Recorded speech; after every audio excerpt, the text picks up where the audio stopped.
السلام علیکم ناظرین، پروگرام دین کی دنیا کے ساتھ میں ہوں آپ کا میزبان اویس اسحاق۔ ناظرین، آج ہم بات کر رہے ہیں معاشرے کی برائیوں کے حوالے سے پاکستان جیسے اسلامی ملک میں جس طرح سے یہ برائیاں فروغ پا رہی ہیں، اس کی بنیادی وجوہات کیا ہیں اور ان کا سدباب کیسے کیا جا سکتا ہے۔ کیا یہ جو ملک جس مقصد کے حوالے سے اس کو بنایا گیا تھا کہ یہاں پہ اللہ اور اللہ کے رسول کی تعلیمات کو پروان چڑھایا جائے گا، آخر ایسی کیا وجہ ہے کہ ایک اسلامی ملک کے ہوتے ہوئے ہمارے یہاں اسلام کے مطابق زندگی نہیں گزاری جاتی؟ اس اہم ترین موضوع پہ بات کرنے کے لیے ہمارے ساتھ موجود ہیں نوجوان صحافی محمد آفاق صاحب۔ السلام علیکم۔ وعلیکم السلام۔ خیریت سے؟ مزاج آپ کے ٹھیک؟ آفاق بھائی، جس طرح میں نے انٹرو میں کہا کہ پاکستان ایک اسلامی ملک ہے جی، اور ہم اپنے معاشرے میں یہ چیز دیکھ رہے ہیں کہ اسلام تو بہت دور کی بات، ہم انسانیت سے بھی پیچھے ہٹتے جا رہے ہیں۔ اس کی وجوہات کیا ہیں؟ بالکل، یہ آپ نے بات بالکل ٹھیک کہی، اور بہت سارے لوگ یہ سمجھتے ہیں کہ یہ اچانک سے ایک لہر آ چکی ہے، بہت سارے لوگ سمجھتے ہیں کہ اچانک سے بے حیائی آ چکی ہے، حالانکہ ایسا نہیں ہے۔ یہ باقاعدہ پلاننگ ہوتی ہے ان چیزوں کی، یہ کبھی بھی اچانک سے لہر نہیں دوڑتی، اس کی باقاعدہ پلاننگ ہوتی ہے کہ کس طریقے سے سوشل میڈیا کے حوالے سے یا کس طریقے سے، مطلب کس چیز کو ہم لوگ جو ہیں وہ پالش کریں، کس چیز کو ہم یہ عوام کو دکھائیں کہ یہ چیز اگر تم کرو گے تو تمہاری کامیابی یہ بن جائے گی۔ مثال کے طور پر میں ہمیشہ سے بات کرتا ہوں، جب بھی بے حیائی کی بات آتی ہے تو میرے دماغ میں اپلیکیشن آتی ہے ٹک ٹاک کے حوالے سے۔ وہ یہ ہے، اب ہماری نوجوان نسل کو یہ لگ رہا ہے کہ سلو موشن میں چلنا، زیادہ سے زیادہ جسم دکھانا، زیادہ سے زیادہ خوبصورتی دکھانا یہ کامیابی ہے۔ اور بدقسمتی سے چند ہمارے جو ہے وہ کچھ ایسے چینلز ہیں جنہوں نے اس چیز کو زیادہ فروغ دینے جو ہے کی جانب جا رہے ہیں۔ مثال کے طور پہ ٹک ٹاک سٹارز کو بلانا۔ اب اگر آپ کسی سٹار کو بلاتے ہیں تو وہ سٹار کیوں ہے؟ وہ سٹار اس لیے کہ صرف وہ سلو موشن میں چلتا ہے، وہ صرف سٹار اسی لیے ہے کہ وہ جو ہے اسٹینڈ ود کشمیر کا ہیش ٹیگ لگا کے انڈیا کے گانوں کے اوپر ڈانس کرتا ہے۔ تو مطلب یہ ہے کہ جو چیز عوام دیکھنا چاہ رہی ہے اس کو اور زیادہ دکھایا جا رہا ہے۔ لیکن دوسری طرف ایک اور بات یہ بھی ہے کہ جو لوگ اسلام کی فروغ کی بات کرتے ہیں، جو لوگ اسلام کا درس دیتے ہیں، جو لوگ ہمیں اچھی راہ دکھاتے ہیں، انہی کو بدنام کرنا بھی شروع کر دیا ہے۔ تو ہو یہ رہا ہے کہ ہر بندہ آج کل، اسپیشلی میں بار بار سوشل میڈیا پہ زور دیتا ہوں کہ ہر بندہ یہ سمجھتا ہے کہ مجھے کسی سے پوچھنے کی ضرورت نہیں ہے، اور جب تک آپ خود کو برا نہیں کہو گے تو ایسا ہو ہی نہیں سکتا کہ کبھی آپ اچھائی کی طرف جاؤ گے۔ تو میرے خیال میں یہ ایک بہت بڑی وجہ ہے کہ سوشل میڈیا کا انتہائی غلط طریقے سے استعمال۔ بہت سارے لوگ کہتے ہیں کہ ایک زمانے میں ٹی وی کو کہا جاتا تھا، تو لوگ کہتے ہیں کہ یار یہ مولوی جو ہے یہ کہا کرتے تھے کہ ٹی وی شیطان کا چرخہ ہے۔ آج ہر مولوی ٹی وی پر بیٹھا ہوا ہے، بالکل ایسا ہی ہے۔ لیکن مولوی شیطان کا چرخہ ٹی وی کو نہیں کہتے تھے، ٹی وی کے اوپر جو چیزیں آئیں گی اس وجہ سے اس کو کہا جاتا تھا۔ مثال کے طور پہ والدین جو ہوتے ہیں وہ بچوں کو بائک نہیں دلاتے ہیں، وہ اس لیے نہیں دلاتے کہ بائک خطرناک ہے، وہ اس لیے دلاتے کہ وہ جس طریقے سے چلائے گا وہ چیز خطرناک ہے۔ تو اسی حوالے سے جب کوئی سوشل میڈیا پر تنقید کرتا ہے، یا ابھی اگر میں تھوڑی سی بات کر رہا ہوں تو کچھ لوگ شاید ناراض ہو جائیں، اس بات پہ اداس ہو جائیں کہ یار آپ بھی تو میڈیا پہ بیٹھے ہوئے ہو، آپ بھی تو سوشل میڈیا پر بیٹھے ہوئے ہو۔ تو بات یہ ہے کہ کس طریقے سے اس کا استعمال کیا جائے، پازیٹیو اور نیگیٹو ان چیزوں کو دیکھا جائے۔ والدین کو اسپیشلی چاہیے کہ وہ دیکھیں کہ میرے بچے سوشل میڈیا پر کیا کر رہے ہیں۔ حکومت کو چاہیے، میڈیا کو چاہیے کہ وہ ان لوگوں کو سامنے لے کر آئیں جو اصل میں ہماری ثقافت اور ہمارے دین کو فروغ دینے میں اپنا کردار ادا کر رہے ہیں۔ آپ نے دین کی بات کی تو اسی سے ایک سوال پیدا ہوتا ہے کہ علماء اپنا کیا کردار ادا کر رہے ہیں؟ زنا کے کیسز بڑھ رہے ہیں، جی، معاشرے میں حتی الامکان جتنی برائیاں ہو سکتی ہیں ہمارے اس اسلامی مملکت کے معاشروں میں موجود ہیں، جی، تو کیا علماء اپنا کردار ادا نہیں کر پا رہے؟ ایک بحیثیت مسلمان ممالک جہاں مدارس ہیں، جی، جہاں پر ائمہ موجود ہیں، علماء ہیں، فقہاء ہیں، اتنی بڑی کثیر تعداد ہونے کے باوجود جی، کیا تربیت میں کمی آ رہی ہے اسلامی اقدار کے حوالے سے؟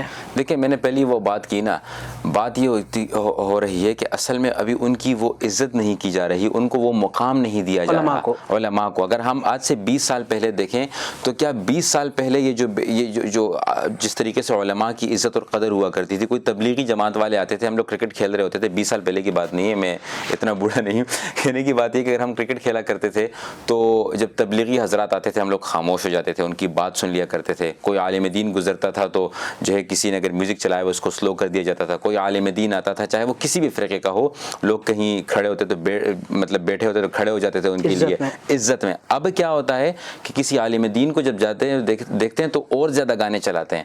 اب کیا ہوتا ہے قطع کلامی کے مطلب وجہ کا یہ تو نہیں کہ جب لوگ دیکھتے ہیں مدارس میں ہی علماء زنا کر رہے ہیں, مدارس میں ہی جو قاری زنا کر رہے ہیں, تو ایک یہ وجہ تو نہیں کہ لوگ علماء سے پیچھے ہٹ رہے ہیں. پہلی بات تو میں آپ کی اس بات پہ بالکل بھی جو ہے اخلاق کے دائرے میں رہتے ہوئے اس میں اتفاق نہیں کروں گا کہ علماء, جب آپ ایک عالم دین کا نام لیتے ہیں اس کے ساتھ یہ زنا کے جو لفظ ہے یہ نہیں جڑ سکتا. وہ اس لیے کہ عالم دین کو میں تب عالم دین سمجھتا ہوں جب وہ علم کے ساتھ اس پہ عمل بھی کرے, وہ عالم دین ہے. اگر ایک بندے نے درس نظامی کا کورس کر کے آ گیا ہے اور وہ عالم دین تو صرف وہ اس حد تک ہے کہ اس کے پاس وہ نالج ہے, لیکن جب وہ اس پر عمل نہیں کر رہا تو اس کو عالم دین کی صف سے ہٹا دیا جائے. بہت سارے ایسے نام میں یہاں لینا نہیں چاہوں گا جن کے ڈانس کی ویڈیوز آ جاتی ہیں, وائرل ہو جاتی ہیں.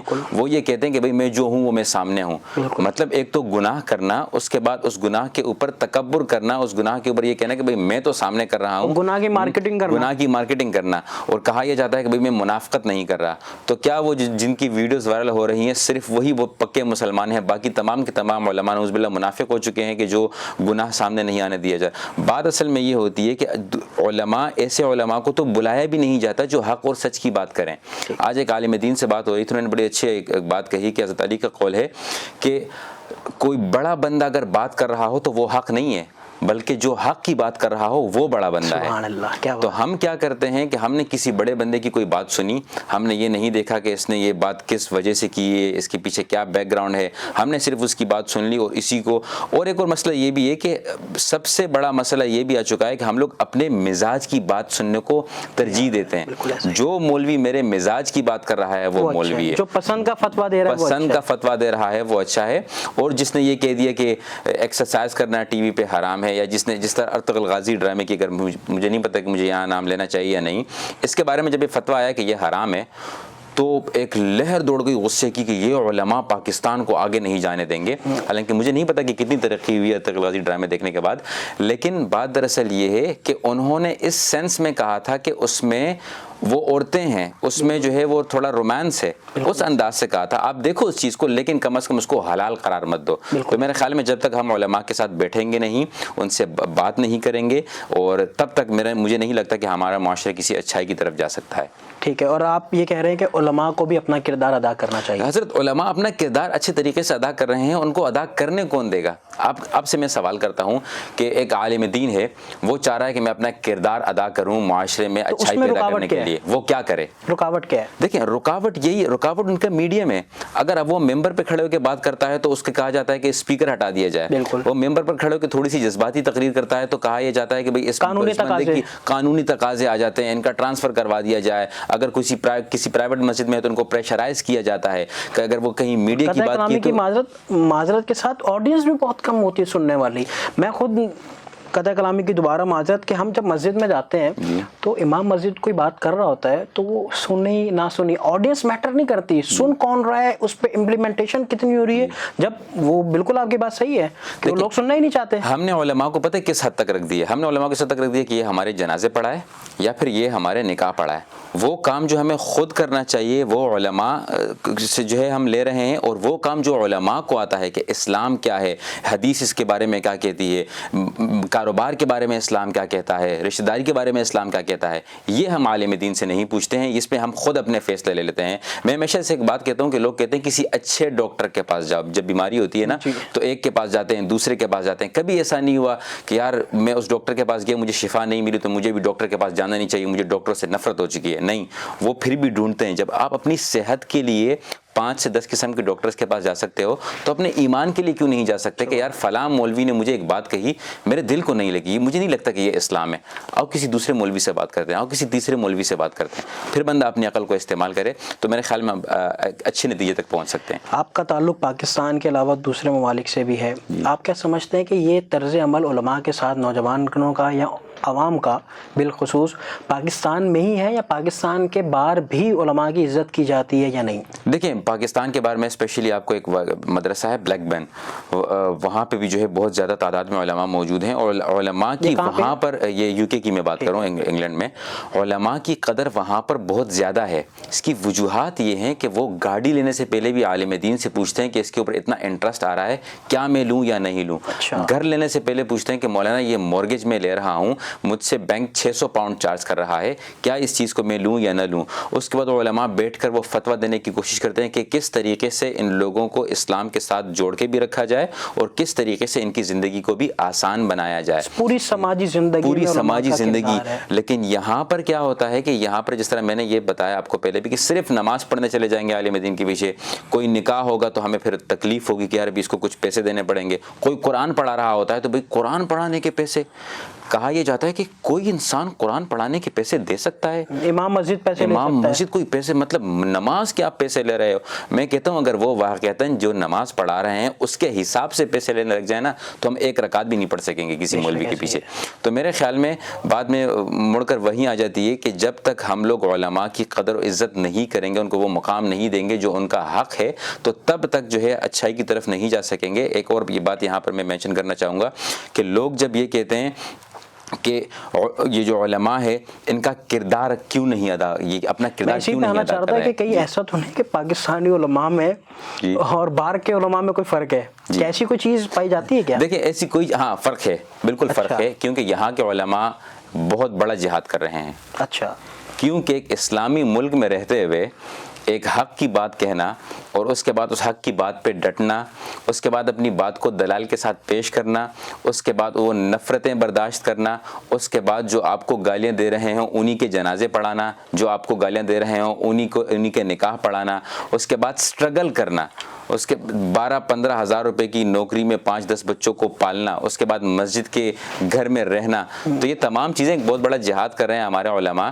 یہ صرف اور صرف ہمارے جس طرح آپ کے توسط سے میں یہی کہنا چاہوں گا کہ ہماری میڈیا کو یہ چاہیے کہ علماء، اچھے علماء کو زیادہ سے زیادہ پروموٹ کریں تاکہ ہم ایک اچھا امیج دنیا کے سامنے لے کے جا سکیں۔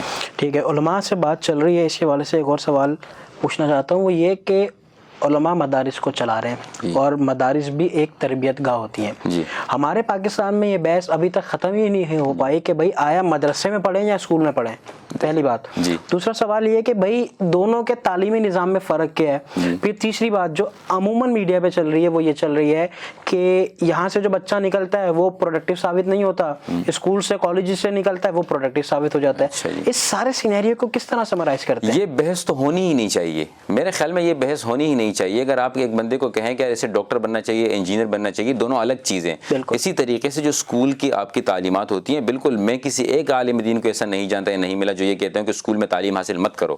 وہ کہتے ہیں کہ اسکول کی تعلیم حاصل کرو، لیکن بات یہ ہوتی ہے کہ اسکول کی جو تعلیم ہے، کالج کی ہے، یونیورسٹی کی ہے، وہ آپ کو پروفیشنل لائف میں آگے بڑھاتی ہے اور آپ اس دنیا میں ایک اچھا نام بناتے ہو۔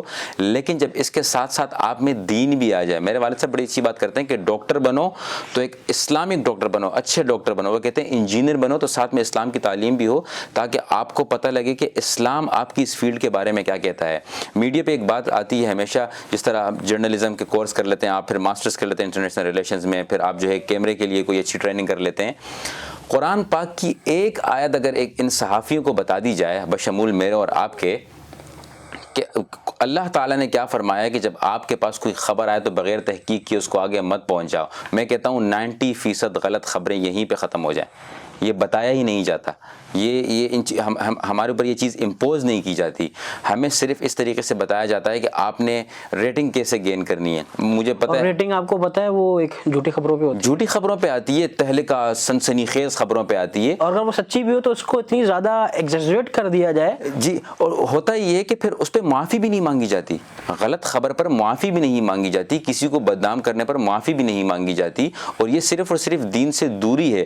جب بھی اچھا آج کل یہ مذاق بن چکا ہے. کوئی بات کرے کہ یہ دین سے دوری ہے تو لوگ اس پہ مذاق بناتے ہیں کہ یار یہ مولویوں کو ہر چیز دین سے دوری کیوں لگتی ہے. تو میرا یہ کہنا ہے کہ جہاں اچھا ایک اور بات میں پوائنٹ مینشن کرنا بھول گیا کہ جو علماء کے کردار کی آپ بات کر رہے ہیں نا, علماء کے کردار کا سب سے بڑا جو ثبوت ہے وہ یہ ہے کہ سب سے زیادہ علماء یہاں پاکستان سے فارغ ہوتے ہیں, سب سے زیادہ حفاظ یہاں پاکستان سے فارغ ہوتے ہیں. کوئی ایک مسجد آپ مجھے دکھا دے کراچی میں جہاں آپ گئے ہوں وہاں مولوی موجود نہ ہو نماز پڑھانے کے لیے, کوئی ایسی مسجد دکھا دے جہاں کوئی مؤذن موجود نہ ہو اذان دینے کے لیے, کوئی ایسا مجھے مدرسہ دکھا دیں جو کہ آپ کے میرے ٹیکسز پہ چلتا ہو, کوئی ایسا مجھے دکھا دیں کہ جہاں کوئی مولوی اپنی نوکری کے لیے بھیک مانگ رہا ہو, کوئی مجھے ایک مولوی دکھا دیں جس نے بھوک کی وجہ سے خودکشی کی ہو, کوئی ایسا طالب علم مجھے دکھا دیں جو درس نظامی کی ڈگری لے کر ریگل چوک پہ کھڑا ہو کہ میں اس کو جلا دوں گا کیونکہ مجھے کہیں نوکری نہیں مل رہی. یہ ایک قدر ہے, یہ ایک مومن کی نشانی ہوتی ہے کہ وہ خوددار ہوتے ہیں. لیکن دوسری طرف اگر ہم دیکھیں جہاں ہمارے اسکول ہیں, کالجز ہیں, یونیورسٹیز ہیں, آپ جانتے ہوں گے آپ کے کتنے کلاس فیلو جو ہیں جو جرنلزم اچھی خاصی مکمل کر چکے ہیں وہ آج کہاں جابس کر رہے ہیں. آپ کالجز والوں کو دیکھ لیں, آپ ہمارے انجینئرز کو دیکھ لیں جن کے اوپر ہم پیسہ لگا رہے ہیں, انہوں نے ہمارے ملک کے لیے کیا کیا ہے. آپ سے میں 2 مثالیں مانگوں گا, مجھے یہ دے دیجیے کہ آفاق خان یہ 2 مثالیں ہیں جنہوں نے ہمارے ملک کا نام روشن کیا ہے. ان لوگوں نے روشن کیا ہے جو اسکول ڈراپ آؤٹ ہیں. بالکل ایسے ہی ہے, جو اسکول سے نکلے ہیں, پاکستان ہی نہیں پوری دنیا میں جو اسکول سے ڈراپ آؤٹ ہیں انہوں نے روشن کیا ہے. کیا وجہ یہ کہ جی ابھی تک ہمیں کمپیوٹر سکھایا جا رہا ہے کہ ونڈوز 98 کیسے کھولی جاتی ہے, فلوپی ڈسک کیا ہوتی ہے, جو کہ چیزیں ختم ہی ہو چکی ہیں. اس کے بعد آپ بچپن کی کتابیں جو آپ نے پڑھی تھی آج وہ کتابیں اٹھائیں وہی کی وہی چیزیں, ہیو بلڑو آئے سندھی کی کتابیں میں لکھا ہوگا. یہ ہمیں ان چیزوں سے تھوڑا سا آگے نکلنا ہے. جو ہماری کیا اسلامک کورس اپڈیٹ ہوتا ہے کیا؟ بالکل ہوتا ہے. ترجیحات کو پہلی بات تو ہے کہ اسلامک کورس کو اپڈیٹ کرنے کی ضرورت ہی نہیں ہے کہ وہ آلریڈی اپ ٹو ڈیٹ ہے. نہیں, قرآن کے حوالے سے نہیں, قرآن کے حوالے سے جیسے مسائل ہیں, دیکھیں میں آپ کو بتاتا ہوں, معاشرتی ہیں, تجارتی مسائل ہیں, اسلامی تعلیمات جو ہوتی ہیں وہ کبھی بھی اپڈیٹ نہیں ہوتی ہیں, وہ ایکسپلور ہوتی ہیں. ٹھیک ہے, کیونکہ 1400 سال پہلے اسلام مکمل ہو چکا ہے. تو جب یہ کہتے ہیں نا کہ علماء کو چاہیے کہ تھوڑا سا کوئی لچک پیدا کریں اس چیز میں, نہیں, آپ اپنی زندگی میں لچک پیدا کریں کیونکہ اسلام مکمل ہو چکا ہے. تو جب بھی کوئی نیا فتنہ آتا ہے, نئی بات آتی ہے, نئی بیماری آتی ہے, کوئی بھی چیز آتی ہے, وہ پھر علماء دوبارہ سے پیچھے کتابوں میں جاتے ہیں کہ کہاں قرآن اس کے بارے میں کیا کہتا ہے. تو میں یہ کہتا ہوں کہ اسلام کی تعلیمات کو اپڈیٹ کرنے کی ضرورت نہیں ہے. کہ آج کل بات چلتی ہے کہ ہمیں اپنی زندگی کو اپڈیٹ کرنے کی ضرورت, مدارس کے اصلاحات کی بات ہوئی کہ مدارس کے اصلاحات کریں گے. ہمارے دونوں تعلیمی نظام کو مرج کر دیا جائے, یہ ناممکن ہے. اگر آپ یہ چاہتے ہیں کہ ان کو مرج کر دیا جائے تو پھر آپ اس بات کے لیے ریڈی ہو جائیں کہ آپ کو ایسے علماء ملیں گے جو کہ مصلی پہ جائیں گے لیکن ان کو نماز پڑھنا نہیں آئے گی. کیونکہ یہی ہمارے ساتھ ہو رہا ہے اس وقت. ہمارے اسکول کالجز یونیورسٹیز کے آپ نے لوگ دیکھے ہوں گے جو ہمارے کچھ انجینئرز بڑے اچھے ہوتے ہیں لیکن کچھ لوگ ایسے ہوتے ہیں جو کہ پیسے دے کے پاس ہو جاتے ہیں. کرپشن آپ کو پتہ ہے پیک پر ہے, آج تک کرپشن ختم نہیں ہوئی. آپ ابھی میٹرک بورڈ انٹرمیڈیٹ بورڈ جائیں وہاں آپ کو پتا ہوگا باہر آئس کریم بیچنے والا آپ کو پاس کروا سکتا ہے. مدارس میں یہ چیز نہیں چلتی. پھر آپ ریڈی ہو جائیں کہ آپ کو مدارس کے طلباء اور جو مساجد میں پڑھنے والے جو ہے ہمارے علماء ہیں, پھر آپ ریڈی ہو جائیں کہ وہ بھی آپ سے بدتمیزی سے بات کریں گے. پھر آپ اس بات کے لیے بھی ریڈی ہو جائیں کہ جب آپ کوئی حرام کا کاروبار کھولیں گے پیسے دیجیے کہ وہ آپ کے لیے فتویٰ دے دیں گے. تو میرے خیال میں ہم ان چیزوں کو الگ رکھنا چاہیے. اس کا حل یہ بہتر نہیں ہے. میں تجویز کی صورت میں آپ سے سوال پوچھنا چاہ رہا ہوں کہ ہمارے جو تعلیمی ادارے دونوں ہیں جی, یہ مدارس کے ہو گئے اور جدید تعلیمی ادارے جن کو ہم کہتے ہیں, اگر جدید تعلیمی عصری تعلیمی نظام میں شرعی تقاضے تھوڑے سے آ جائیں بالکل, اور مدارس کے تعلیمی نظام میں تھوڑی سی جدت آ جائے دنیاوی لحاظ سے, جی, تو آپ نہیں سمجھتے اس تجویز سے مسئلہ حل ہو سکتا ہے؟ بالکل حل ہو سکتا ہے. جامعۃ الرشیدہ کی بات کریں, بنوری ٹاؤن کی بات کر لیں, وہاں پر باقاعدہ انگلش کی تعلیمات ہوتی ہیں, وہ فارسی کی تعلیمات دیتے ہیں, وہ باقاعدہ جو ہے کمپیوٹر کی تعلیمات دیتے ہیں, آن لائن ٹیچنگ کر رہے ہوتے ہیں, بچوں کو کمپیوٹر سکھا رہے ہوتے ہیں جو کہ بہت اچھی بات ہے. اور ایکسرسائز ہوتے ہیں وہاں پہ, کرکٹ ہوتی ہے, ہر چیز ہوتی ہے, اسپورٹس ہوتا ہے. لیکن اگر ہم اپنے اسکول کالج یونیورسٹیز کی بات کریں تو وہاں پر نام کا اسلامیات ہے, نام کا اسلامیات ہے. صرف بھائی ایک اسلامیات کا ایک کورس پڑھایا جائے گا آپ کو, وہ صرف نام کا ہے. اگر یہ جرنلزم میں دوبارہ یہ کہتا ہوں کہ ہمارے تمام صحافی حضرات کو اگر انہوں نے واقعتاً صحافت پڑھی ہوتی اور ان کو یہ اسلامی بات بتائی جاتی تو ہمارا یہ معاشرہ 90% ویسے ہی ٹھیک ہو جاتا. 90% ہمارا معاشرہ ویسے ہی ٹھیک ہو جاتا ہے. کیونکہ جب ان کو خبر نہیں ملتی تو یہ لوگ خبر بناتے ہیں, اور جب خبر بنتی ہے تو اوبیسلی پھر آپ دیکھتے ہیں کہ اس کی کانسیکوینسز کیا ہوتے ہیں. سچائی والا ایلیمنٹ نکل جاتا ہے. ایگزیکٹلی. آفاق بھائی, معاشرتی برائیوں کے حوالے سے ایک سوال پیدا ہوتا ہے کہ ہمارے پاکستان میں جس طرح سے کیسز بڑھ رہے ہیں, جی, کسی بھی کرائم کے حوالے سے دیکھ لیے جائے, اس لحاظ سے سزائیں کیوں نہیں دی جا رہی؟ اگر ہم واقعی اسلامی ملک ہیں تو ہمیں تو سزا جزا یہ معاملہ فوراً کرنا چاہیے تاکہ ہم اس گناہ کے معاشرتی برائیوں کے فیوچر اسپیکٹ سے اپنے نوجوانوں کو بچا سکیں. مسئلہ یہ ہے کہ سو کولڈ ہیومن رائٹ ایکٹیوسٹ جو ہوتے ہیں نا, جن کو یہ لگتا ہے کہ یہ تشدد پسندی ہے, ریسنٹلی ہمارے ایک منسٹر نے بھی یہی کہا تھا کہ ان کا یہ کہنا تھا کہ عوام اگر یہ بات کر رہی ہے تو سمجھ آتی ہے, لیکن منسٹرز یہ بات کیوں کر رہے ہیں. مطلب وہ یہ کہنا چاہتے ہیں کہ عوام جو ہیں وہ تو ہے ہی جاہل, منسٹر یہ بات کیوں کر رہے ہیں. انہوں نے کہا کہ یہ تشدد پسندی والی باتیں کہ ریپسٹ کو گھسیٹو یا ریپسٹ کو جو ہے وہ سزائے موت دو, سر عام پھانسی دے دو, یا پھر یہ جو آج کل یہ نامرد بنانے والا قانون آیا ہے سنسار.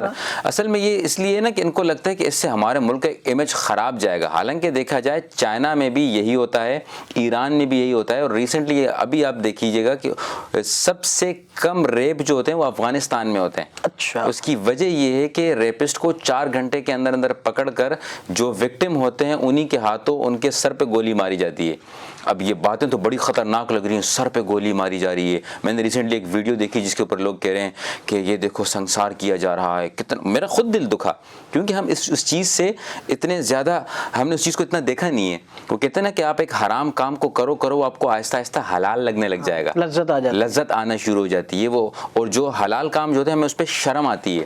ٹخنوں سے شلوار اوپر کرنے پہ شرم آ رہی ہوتی ہے, ٹھیک ہے, کسی سے ہاتھ ملانے پہ آج کل لوگوں کو شرم آ رہی ہوتی ہے, ٹوپی پہننے پر شرم آ رہی ہوتی ہے, کیونکہ ان چیزوں کو ایک عجیب سا امیج دے دیا گیا ہے. تو میرے خیال میں یہ جو سزائے موت والا قانون ہے یہ بالکل ہونا چاہیے, اور چاہے کسی بھی طرز پہ ہو, لیکن عبرت کا نشان بنانا چاہیے. کیونکہ جن کے ساتھ ہوتا ہے وہ عبرت کا نشان بن جاتے ہیں بیچارے. وہ پوری زندگی کسی کو منہ نہیں دکھاتے, ان کی پوری فیملی مینٹلی ٹارچر ہو رہی ہوتی ہے, وہ فزیکلی ٹارچر ہو جاتے ہیں, وہ ان کی زندگی تباہ ہو جاتی ہے.